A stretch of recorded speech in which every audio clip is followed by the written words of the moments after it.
നാം ജീവിക്കുന്ന ഈ ലോകം ദിനം പ്രതി മാറ്റങ്ങൾക്ക് വിധേയമായിക്കൊണ്ടിരിക്കുകയാണ്. ഈ ലോകം മാത്രമല്ല, ഇവിടെ ജീവിക്കുന്ന നമ്മുടെ ചുറ്റിലുള്ള ഒരുപാട് ആളുകൾ ചേഞ്ച് ആയിക്കൊണ്ടിരിക്കുന്നുണ്ട്. ടെക്നോളജിയിൽ മാറ്റം സംഭവിച്ചുകൊണ്ടിരിക്കുന്നുണ്ട്.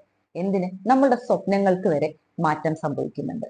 ഒരു തരത്തിലുള്ള മാറ്റങ്ങൾക്ക് നമ്മൾ വിധേയമാകാൻ തയ്യാറല്ല എങ്കിൽ അതിന്റെ അർത്ഥം നമ്മൾ കെട്ടിക്കിടക്കുന്ന വെള്ളം പോലെയാണ്. അതായത് കുറെ കാലം കഴിയുമ്പോൾ ആ വെള്ളം അഴുക്ക് വെള്ളമായിട്ട് മാറും, ആർക്കും ഉപയോഗമില്ലാത്ത രീതിയിൽ. അതേപോലെ തന്നെയാണ് നമ്മളും. ഒരു തരത്തിലുള്ള മാറ്റമില്ലാതെ, ഒരു തരത്തിലുള്ള ഇംപ്രൂവ്മെന്റ്സും ചെയ്യാതെ, എന്നത്തെയും പോലെ ആ ഓൾഡ് വേർഷൻ എന്താണോ അതിനെ തന്നെ കെട്ടിപ്പിടിച്ചിരിക്കാനാണ് നമുക്ക് താല്പര്യം ഉണ്ടെങ്കിൽ നമുക്ക് തന്നെ യൂസ്ഫുൾ അല്ലാത്ത രീതിയിൽ നമ്മൾ മാറിക്കൊണ്ടിരിക്കും. സോ ചേഞ്ചിനെ നാം ഒരിക്കലും ഭയപ്പെടേണ്ട ആവശ്യമില്ല, നമ്മൾ അതിനെ പ്രതിരോധിക്കേണ്ട ആവശ്യമില്ല. അതേസമയം ചേഞ്ച് അനിവാര്യമാകുന്ന സമയത്ത് ജസ്റ്റ് മൂവ് ഓൺ. ആ ഒരു ചേഞ്ചിനനുസരിച്ച് നമ്മളും മാറാൻ ശ്രമിക്കുക. സോ ഇന്നത്തെ മെസ്സേജ് ഇത്രയേ ഉള്ളൂ. Change is not our enemy. It is the beginning of your next beautiful chapter. Thank you.